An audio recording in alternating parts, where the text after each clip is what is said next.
Please, not in order. Subscribe to the channel and do the bell to receive all new. The death of an unarmed Black American man, during his arrest by a policeman, reignited the debate about police brutality in dealing with ethnic minorities in the United States.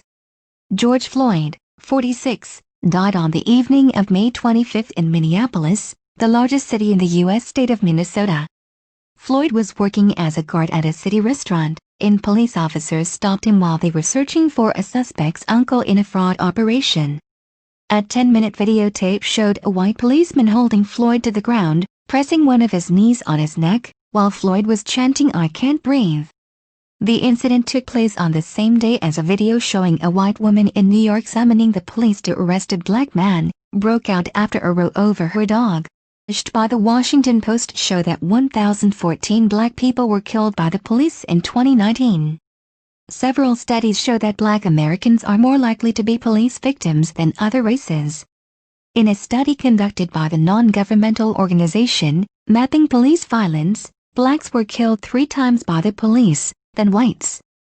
Police brutality spurred reactions such as the Black Lives Pound Black Lives Matter mission that started in 2013 and has been publicly supported by some celebrities, including singer Beyoncé and basketball star LeBron James. Here we recall the names of some of the victims whose deaths sparked popular protests against police brutality. Black high school student Trayvon Martin, 17, was killed by George Zimmerman in Sanford, Florida. The young man was visiting his relatives in a gated residential neighborhood when Zimmerman, a volunteer to guard the neighborhood, confronted him with Hispanics. Zimmerman said that he had shot the typhoon in self-defense, and in 2013 a jury found him not guilty. But the teenager's family and friends insisted that the incident was a murder. This incident was crucial to sparking the social life of the Blacks movement. Garner, 44, died of suffocation in New York after being arrested on suspicion of selling non-taxable cigarettes. In the video footage of the accident, Garner repeated the distress, saying, "I can't breathe," while white policeman Daniel Pontalio continued to wrap his arm around his neck. A state grand jury has rejected criminal charges against Pontalio, sparking protests in several U.S. cities. Pontalio was expelled from the New York police after 5 years of the accident. This incident was crucial to sparking the social life of the Blacks movement. After the murder of Michael Brown, 18, a Life of Blacks mission movement gained a greater reputation internationally after an argument with white police officer Darren Wilson. The accident occurred in Ferguson, Missouri, where it sparked violent protests, which resulted in the death of 1 person, many injuries, and hundreds of arrests. Protests were also renewed later that year, when a jury refused to press Wilson, who resigned from the police. Walter Scott, 50, received 3 shots in the back while fleeing policeman Michael Slager, in North Charleston, South Carolina. Slager stopped Scott's car because the brake light of his car was broken, and he was issued a warrant for his delay in paying the child support fee. Slager was sentenced to 20 years in prison in 2017, while the Scott family received a settlement of $6.5 million from North Charleston authorities. It had not been a week since the death of Walter Scott, when the city of Baltimore, Maryland, witnessed another controversial case. Freddie Gray, 25, was arrested for carrying a weapon after a policeman found a knife in his pocket. A video filmed by one of the witnesses to the accident, screaming Gray, is shown while carrying him to the police car. Gray was hospitalized hours later, where a person was seriously injured in the spine, and he died a week later, leading to violent protests, during which at least 20 officers were injured. 3 of the 6 officers involved in his arrest were considered not guilty of his death, and the other 3 were not tried.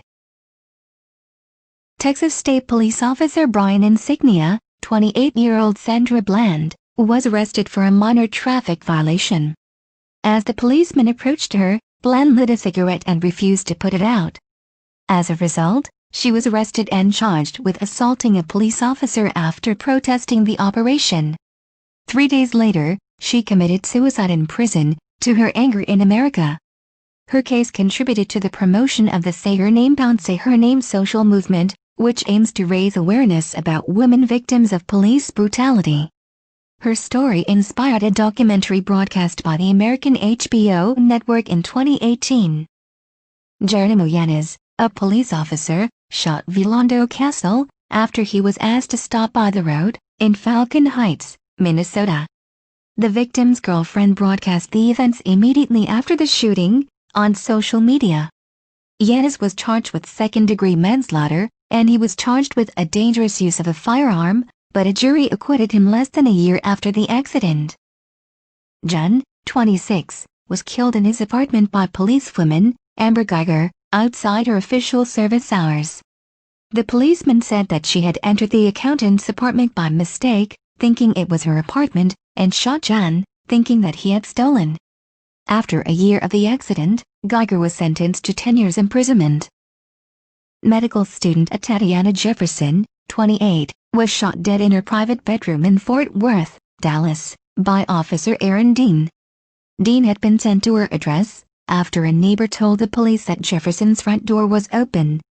Upon arrival, Dean shot Jefferson from her bedroom window. Emergency doctor Bruna Taylor, 26, was injured by 8 bullets when police raided her apartment in Louisville, Kentucky, on March 13.